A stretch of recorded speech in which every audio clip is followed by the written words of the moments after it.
The Shoemaker of Paris. It is the year 1775.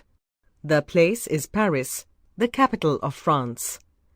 Paris was then a great and rich city, but some parts of the city were very poor. The poorest district of all was Saint-Antoine. There the people lived in great poverty. They were hungry, ragged, and desperate. Misery hung like a black cloud over Saint-Antoine. However, one dull November day, there was laughter in Saint-Antoine. A barrel of wine had fallen from a passing cart. It had broken as it fell. The wine had run out over the road. The holes in the road had become pools of red wine. The miserable people rushed out to drink what they could. Some fell on their knees and drank like dogs. Others collected the wine in their hands. Some others dipped rags into the wine. They laughed. Laughter was a strange sound in Saint-Antoine. A tall, thin man dipped his fingers in the red mud. He wrote in large letters on the wall, "Blood." The time was near when blood, not wine, would flow in the streets of Saint-Antoine. The barrel had been on its way to the wine shop at the corner of the street. The owner of the wine shop, Monsieur Defarge, was standing in his doorway. He was watching the scene. As he watched, his face showed both pity and anger. There was pity for the misery of the people. There was anger against the rich who caused that misery. Defarge spoke to the tall, thin man. "Yes, Gaspard. Soon the time will come for blood. Soon. Very soon." Defarge went inside his wine shop. Madame Defarge was sitting in her usual place behind the counter. As usual, she was knitting.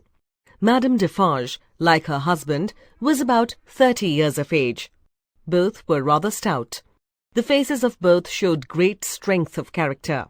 When Madame Defarge saw her husband, she gave a little cough.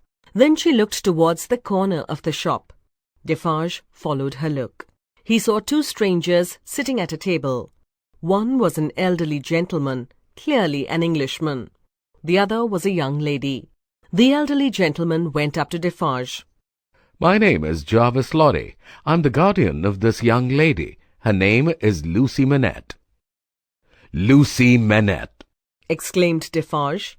"Yes, she's the daughter of Dr. Manette." Defarge went down on one knee. He kissed the hand of the young lady with great respect. Defarge had been the servant of Lucy's father, Dr. Manette. But that was about 18 years ago. That was before Dr. Manette was put into prison. Dr. Manette had now been set free, and Lucy had come to take her father home. "May we see Dr. Manette?" asked Mr. Lorry. "I'll take you to him." Defarge led the way across the courtyard, then up some steep stairs. "How is he?" whispered Mr. Lorry. "You will see. Is he much changed?" "Changed? You won't know him." Before they reached the top of the stairs, Defarge took a key out of his pocket. "Is he locked in?" "Yes, he's frightened if the door is not locked. He's lived so long like that." Mr. Lorry and Defarge were talking in whispers. Lucy, who was behind them, could not hear what they were saying, but her face was pale and she was trembling. Mr. Lorry turned round. "Be brave, Lucy," he said. "Think how happy your father will be when he sees you." They reached the top of the stairs. 3 men were standing by a door, looking through the cracks in it. "Is that Dr. Manette's room?" asked Mr. Lorry in an angry tone. The men went away when they saw Defarge and the 2 strangers. "Are you making a public show of the doctor?" whispered Mr. Lorry angrily.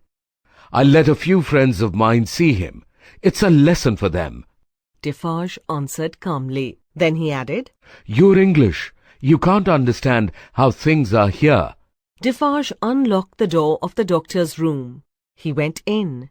Mr. Lorry stood with Lucy in the doorway. There was little light in the room. Come in," called Defarge. Lucy stood there, trembling like a leaf. "I'm afraid," she said. Oh, I feel so afraid. Mr. Lorry took her arm and led her inside the room. At the far end, a man was bending low over a shoemaker's bench. His back was towards the door. His face was turned towards the light coming from a tiny window. His long hair was snow white. His clothes hung like rags from his thin shoulders.